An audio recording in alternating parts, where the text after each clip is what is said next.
Dan jangan lupa untuk subscribe YouTube channel Metro TV News dan juga nyalakan notifikasinya. Pemirsa, pandemi COVID-19 yang masih terjadi di Indonesia membuat umat muslim harus merayakan Hari Raya Idul Adha dengan cara yang tidak biasa. Lantas bagaimana pemerintah menjamin pelaksanaan sholat Idul Adha dan juga pembagian daging kurban aman dari ancaman penularan COVID-19? Langsung kita tanyakan kepada Menteri Agama Fahrul Razi. Pak Fahrul Razi, selamat malam. Malam, Assalamualaikum warahmatullahi wabarakatuh. Waalaikumsalam. Pak Fahrul Razi, sejauh ini bagaimana persiapan mulai dari pelaksanaan sholat Idul Adha dan juga pengawasannya saat pemotongan hewan kurban sampai ke pembagian daging kurban itu sendiri? Pak Fahrul Razi. Baik, terima kasih. Kali ini kalau Idul Fitri yang lalu kan kita menganjurkan tidak boleh dilakukan di masjid ataupun di lapangan, dilakukan di rumah saja bersama keluarga dekat. Nah, kali ini sudah kita bolehkan, boleh dilakukan di lapangan maupun di masjid, kecuali di tempat-tempat yang tidak dibolehkan oleh Pemda atau gugus tugas setempat karena alasan tidak aman COVID-19. Tentu saja dengan banyak persyaratan. Satu, misalnya tentang masalah sholat di lapangan atau di masjid. Usahakan supaya dibatasi pintu masuknya, supaya gampang mengecek suhu bagi mereka yang datang. Kemudian bawa alat sholat masing-masing. Kemudian pakai masker, jaga jarak. Kemudian kita anjurkan juga jangan berpelukan atau bersalam-salaman. Kemudian juga usahakan supaya sholat maupun kurbannya tidak usah panjang, pendek saja, tanpa mengurangi syarat maupun rukun ibadah. Nah, itu tentang sholat. Tentang kurban bagaimana? Kurban sudah boleh dilakukan, tetapi di tempat terbuka. Kemudian betul-betul jaga jarak, kemudian bawa alat masing-masing, kemudian cegah terjadinya kerumunan. Nah, kemudian paling utama juga dagingnya diusahakan langsung diantarkan ke tempat-tempat yang akan menerima daging itu. Kemudian yang kita anjurkan juga, kurban ini kan sifatnya hukumnya sunnah yang dianjurkan.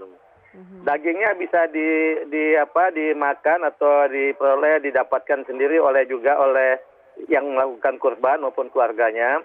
Boleh juga dibagi kepada teman-teman maupun tetangga-tetangganya dan juga untuk fakir miskin.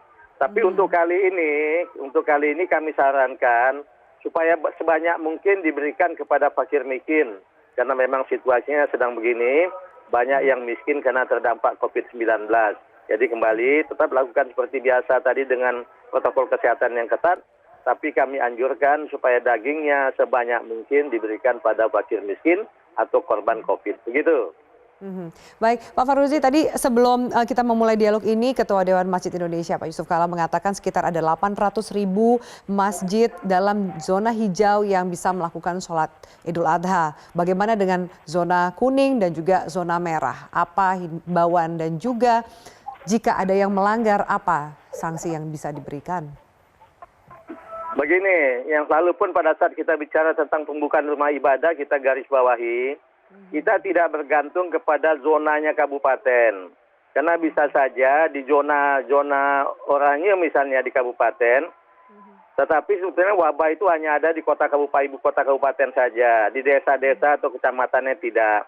Nah, di kecamatannya ini boleh. Oleh sebab itu kami garis bawahi, kecuali di tempat-tempat yang tidak dibolehkan oleh Pemda ataupun gugus tugas setempat karena alasan tidak aman COVID. Jadi tidak terlalu bergantung kepada zona, bergantung kepada titik lokasinya itu begitu.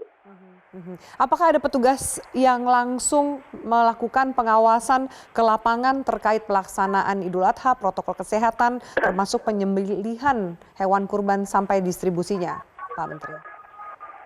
Kalau kami punya, organ kami ada, kami punya kanwil di provinsi, punya kantor kesenian agama di tingkat kabupaten kota, ada KUA di tingkat kecamatan, dan juga kami punya penyuluh agama. Mereka melakukan supervisi.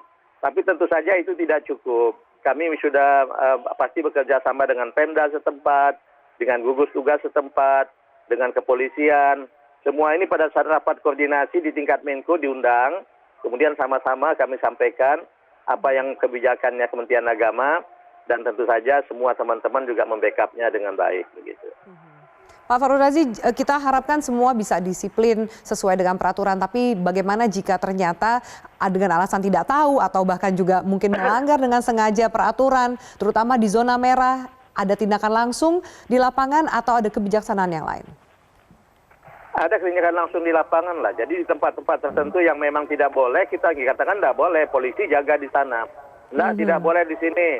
Ini masih zona katakan bukan zona ya. Ini daerah ini masih rawan terhadap tidak aman COVID dan tidak boleh di sini. Itu tetap dilakukan. Tapi pengalaman kami kemarin pada saat rumah ibadah kita buka, juga alhamdulillah boleh dikatakan semuanya berjalan baik.